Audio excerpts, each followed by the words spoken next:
ಎಲ್ಲರಿಗೂ ನಮಸ್ಕಾರ. ನಾನು ಕೀರ್ತಿಶ್ರೀ ಅಜಿತ್ ಗುಂಡೆ. ಸರಿಸುಮಾರು 150 ವರ್ಷಗಳ ಹಿಂದೆ ಭಾರತೀಯ ಮಹಿಳೆಯೊಬ್ಬರು ವೈದ್ಯಕೀಯ ವ್ಯಾಸಂಗ ಮಾಡುತ್ತಿದ್ದುದನ್ನು ನೀವು ಊಹಿಸಬಲ್ಲಿರಾ? ಅದು ಕೂಡ ಭಾರತದಲ್ಲಿ ವೈದ್ಯಕೀಯ ಅಧ್ಯಯನ ಅಲ್ಲ, ಹೊರದೇಶದಲ್ಲಿ ವೈದ್ಯಕೀಯ ವ್ಯಾಸಂಗ. ಹೌದು, ಇಂದಿನ ಸಮಾಜದಲ್ಲಿಯೂ ಸಹ ಹೆಣ್ಣು ಮಕ್ಕಳ ಮೇಲಿನ ತಾರತಮ್ಯದ ಬಗ್ಗೆ ನಮಗೆಲ್ಲರಿಗೂ ತಿಳಿದಿದೆ. ಆಗ 19ನೇ ಶತಮಾನದಲ್ಲಿ ಏನಾಗಿರಬಹುದು ಎಂಬುದರ ಬಗ್ಗೆ ಮಾತ್ರ ನಾವು ಈಗ ಊಹಿಸಬಹುದು. ಇಂದು ನಾವು ನಿಮಗೆ ಹೇಳುತ್ತಿರುವುದು ಆನಂದಿಬಾಯಿ ಜೋಶಿ ಎಂಬ ಈ ವೀರ ಮಹಿಳೆಯ ಬಗ್ಗೆ. ಅವರು ಸಮಾಜದ ರೂಢ ಮಾದರಿಯನ್ನು ಮುರಿದು ಕೇವಲ 19ನೇ ವಯಸ್ಸಿನಲ್ಲಿ ಭಾರತದ ಮೊದಲ ಮಹಿಳಾ ವೈದ್ಯರಾದರು. 31 ಮಾರ್ಚ್ 1865ರಂದು ಪುಣೆ ನಗರದಲ್ಲಿ ಜನಿಸಿದರು. ಆನಂದಿಬಾಯಿ ಜೋಶಿ ಡಾಕ್ಟರೇಟ್ ಪದವಿ ಪಡೆದ ಮೊದಲ ಭಾರತೀಯ ಮಹಿಳೆ. ಅವರ ಬಾಲ್ಯದ ಹೆಸರು ಯಮುನಾ. ಯಮುನೆ ಸುಂದರ, ಸುಕೋಮಲ, ಜಾಣೆ ಹಾಗೂ ಚಂಚಲೆಯಾಗಿದ್ದರು. ತನಗಿಂತ ಸುಮಾರು 20 ವರ್ಷ ಹಿರಿಯನಾದ ಗೋಪಾಲ್ ವಿನಾಯಕ್ ಜೋಶಿ ಎಂಬಾತರನ್ನು ತನ್ನ 9ನೇ ವಯಸ್ಸಿನಲ್ಲಿ ಮದುವೆಯಾದರು. ಮದುವೆಯ ನಂತರ ಚಿಕ್ಕ ವಯಸ್ಸಿನ ಹಠ, ಹುಡುಗಾಟ ಹಾಗೆ ಆಟವನ್ನು ಆಡುತ್ತಿದ್ದ ಅವರಿಗೆ ಅವರ ಪತಿ ಗೋಪಾಲರಾವ್ ಅವರಿಗೆ ಆಟದ ಜೊತೆಗೆ ಶಿಕ್ಷಣ, ಅಭ್ಯಾಸದೆಡೆಗೆ ಪ್ರೋತ್ಸಾಹನ ನೀಡಿದರು. ತನ್ನ 14ನೇ ವಯಸ್ಸಿನಲ್ಲಿಯೇ ತನ್ನ ಮೊದಲ ಮಗುವಿಗೆ ಜನ್ಮ ನೀಡಿದರು. ಆದರೆ ಮಗು ಆನಂದಿಯವರು ತಾಯಿಯದ ಖುಷಿ ಹೆಚ್ಚು ದಿನ ಉಳಿಯದೆ 10ನೇ ದಿನದಲ್ಲಿ ಇಹಲೋಕ ತ್ಯಜಿಸಿತು. ಹೀಗೆ ಹಠಾತ್ ನಿಧನ ಹೊಂದಿದ ಮಗುವಿನ ಕಾಯಿಲೆಯ ಬಗ್ಗೆ ಚಿಂತಿಸುತ್ತಾ ಆನಂದಿ ಮನಸ್ಸು ಕುಗ್ಗಿ ಹೋಯಿತು. ತನ್ನ ಮಗುವನ್ನು ಕಳೆದುಕೊಂಡ ನಂತರ ಅವರು ಒಂದು ದಿನ ನಾನು ವೈದ್ಯ ಆಗುತ್ತೇನೆ ಮತ್ತು ಅಂತಹ ಸಾವುಗಳನ್ನು ತಡೆಯಲು ಪ್ರಯತ್ನಿಸುತ್ತೇನೆ ಎಂದು ಪ್ರತಿಜ್ಞೆ ಮಾಡಿದರು.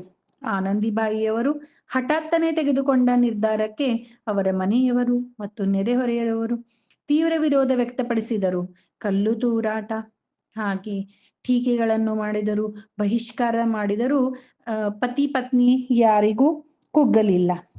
ಅಷ್ಟೆಲ್ಲ ಟೀಕೆಗಳ ಜೊತೆಗೆ ಆನಂದಿ ವೈದ್ಯೆಯಾಗುವ ಗುರಿಯನ್ನು ಸಾಧಿಸಲು ಮುಂದಾದರು. ಅವರ ಪತಿ ಗೋಪಾಲ್ ರಾವ್ ಅವರು ಅವರನ್ನು ಮಿಷನರಿ ಶಾಲೆಗೆ ಸೇರಿಸಿದರು.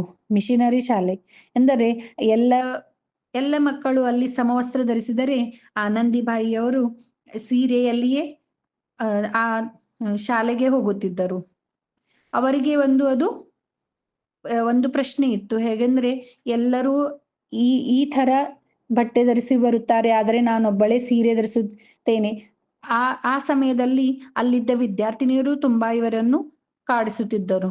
ನೆಲದ ಮೇಲೆ ಕುಳಿತು ಅಭ್ಯಾಸ ಮಾಡುವುದು ಹೀಗೆ ತುಂಬಾ ಕಾಡಿಸುತ್ತಿದ್ದರು. ಇದರೆಲ್ಲರ ಜೊತೆಗೆ ಹೆಚ್ಚಿನ ಶಿಕ್ಷಣವನ್ನು ಪಡೆಯಲು ಇವರು ಕಲ್ಕತ್ತಾಗೆ ಹೋದರು. ಅಲ್ಲಿ ಅವರು ಸಂಸ್ಕೃತ ಮತ್ತು ಇಂಗ್ಲಿಷ್ ಓದಲು ಮಾತನಾಡಲು ಕಲಿತರು. ಪತಿ ಆಕೆಯನ್ನು ಮುಂದೆ ವೈದ್ಯಕೀಯ ಅಧ್ಯಯನಕ್ಕೆ ಪ್ರೋತ್ಸಾಹಿಸಿದರು. 1880ರಲ್ಲಿ ಅವರು ಪ್ರಸಿದ್ಧ ಅಮೆರಿಕನ್ ಮಿಷನರಿ ರಾಯಲ್ ವೈಲ್ಡರ್ ಅವರಿಗೆ ಪತ್ರವನ್ನು ಕಳುಹಿಸಿದರು. ಅದರಲ್ಲಿ ಅವರು ಯುನೈಟೆಡ್ ಸ್ಟೇಟ್ಸ್ನಲ್ಲಿ ವೈದ್ಯಕೀಯ ಅಧ್ಯಯನದಲ್ಲಿ ಅವರ ಪತ್ನಿಗೆ ಆಸಕ್ತಿ ಇದೆ ಎಂಬ ಮಾಹಿತಿಯನ್ನು ನೀಡಿದರು. 1883ರಲ್ಲಿ ಆನಂದಿಬಾಯಿ ವೈದ್ಯಕೀಯ ಅಧ್ಯಯನಕ್ಕಾಗಿ ಅಮೆರಿಕಕ್ಕೆ ಕಾಲಿಟ್ಟರು. ವೈದ್ಯಕೀಯ ಶಿಕ್ಷಣ ಪಡೆದ ಮೊದಲ ಭಾರತೀಯ ಮಹಿಳೆ ಎಂಬ ಹೆಗ್ಗಳಿಕೆಗೆ ಅಮೆರಿಕಕ್ಕೆ ಹೋದರು. ಅಷ್ಟೇ ಅಲ್ಲ, ಅಮೆರಿಕದ ನೆಲದಲ್ಲಿ ಕಾಲಿಟ್ಟ ಮೊದಲ ಭಾರತೀಯ ಮಹಿಳೆಯೂ ಆಗಿದ್ದರು. 1886ರಲ್ಲಿ 21ನೇ ವಯಸ್ಸಿನಲ್ಲಿ ಆನಂದಿಬಾಯಿ MD ಪರೀಕ್ಷೆಯಲ್ಲಿ ಉತ್ತೀರ್ಣರಾದರು. ಹಾಗೆ ಭಾರತಕ್ಕೆ ಹಿಂತಿರುಗಿದರು. ಅವರು ಈ ಪದವಿಯನ್ನು ಪಡೆದಾಗ ರಾಣಿ ವಿಕ್ಟೋರಿಯಾ ಅವರಿಗೆ ಅಭಿನಂದನಾ ಪತ್ರವನ್ನು ಕೂಡ ಬರೆದಿದ್ದರು. ಹಾಗೆ ಅವರನ್ನು ಭಾರತದಲ್ಲಿ ನಾಯಕಿಯಾಗಿ ಸ್ವಾಗತಿಸಿದರು. ವೈದ್ಯ ವೃತ್ತಿ ಆರಂಭಿಸುವ ಮುನ್ನವೇ ದಾಖಲೆ ನಿರ್ಮಿಸಿದ ಭಾರತದ ಮೊದಲ ಮಹಿಳಾ ವೈದ್ಯೆ ಆನಂದಿಬಾಯಿಯು ಕ್ಷಯ ರೋಗಕ್ಕೆ ಬಲಿಯಾದರು. 26 ಫೆಬ್ರವರಿ 1887ರಂದು ಆನಂದಿಬಾಯಿಯವರು ನಿರಂತರ ಅನಾರೋಗ್ಯದಿಂದ ಕೇವಲ ತಮ್ಮ 22ನೇ ವಯಸ್ಸಿನಲ್ಲೇ ನಿಧನರಾದರು. ಶುಕ್ರ ಗ್ರಹದಲ್ಲಿ ಬೃಹತ್ ಕುಳಿಗಳಿವೆ. ಈ ಗ್ರಹದ 3 ಹೊಂಡಗಳಿಗೆ ಭಾರತದ 3 ಪ್ರಸಿದ್ಧ ಮಹಿಳೆಯರ ಹೆಸರನ್ನು ಇಡಲಾಗಿದೆ. ಅದರಲ್ಲಿ ಜೋಶಿ ಕ್ರೇಟರ್ ಶುಕ್ರ ಗ್ರಹದ ಮೇಲೆ ಮಾಡಿದ ಹುಳಿಯಾಗಿದ್ದು ಇದನ್ನು ಆನಂದಿ ಗೋಪಾಲ್ ಜೋಶಿ ಹೆಸರಿಡಲಾಗಿದೆ.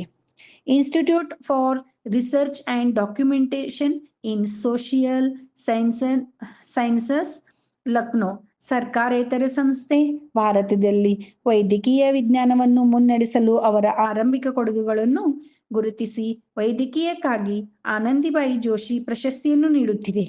ಇದಲ್ಲದೆ ಮಹಾರಾಷ್ಟ್ರ ಸರ್ಕಾರವು ಮಹಿಳೆಯರ ಆರೋಗ್ಯಕ್ಕಾಗಿ ಕೆಲಸ ಮಾಡುವ ಯುವತಿಯರಿಗೆ ಅವರ ಹೆಸರಿನಲ್ಲಿ ಫೆಲೋಶಿಪ್ ಸ್ಥಾಪಿಸಿದೆ.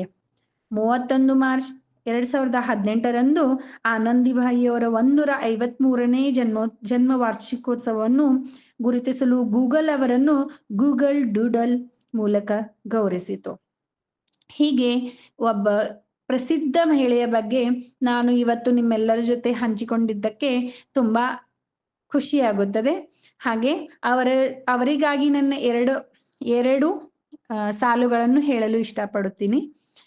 तू कितनी अच्छी है, तू कितनी न्यारी है, प्यारी प्यारी है, ओ माँ, ओ माँ, ओ माँ, ಆನಂದಿ ಮಾಂ. ತನ್ನ ಮಗುವಿನ ಸಾವಿನ ಸಲುವಾಗಿ ಮತ್ತೆ ಬೇರೆ ಮಕ್ಕಳು ಸಾಯಬಾರದು, ನನ್ನ ಮಗುವಿಗೆ ಆಗಿರುವ ಕಾಯಿಲೆ ಮತ್ತೆ ಬೇರೆ ಮಕ್ಕಳಿಗೆ ಆಗಬಾರದು, ನನ್ನ ಮಗುವನ್ನ ಉಳಿಸಿಕೊಳ್ಳಕ ಆಗಲಿಲ್ಲ, ಬೇರೆ ಮಕ್ಕಳನ್ನ ಉಳಿಸ್ಕೊಳ್ಬೇಕಂತ ಆಸೆ ಪಟ್ಟಂತಹ ಆನಂದಿಬಾಯಿ ಜೋಶಿ ಅವರಿಗೆ ತುಂಬಾ ತುಂಬಾ ತುಂಬಾ ಧನ್ಯವಾದಗಳು. ಇವತ್ತಿನ ದಿನ ನನ್ನ ಏನಾದರೂ ತಪ್ಪಾಗಿದ್ದರೂ ನನ್ನನ್ನು ಕ್ಷಮಿಸಿ. ಧನ್ಯವಾದ.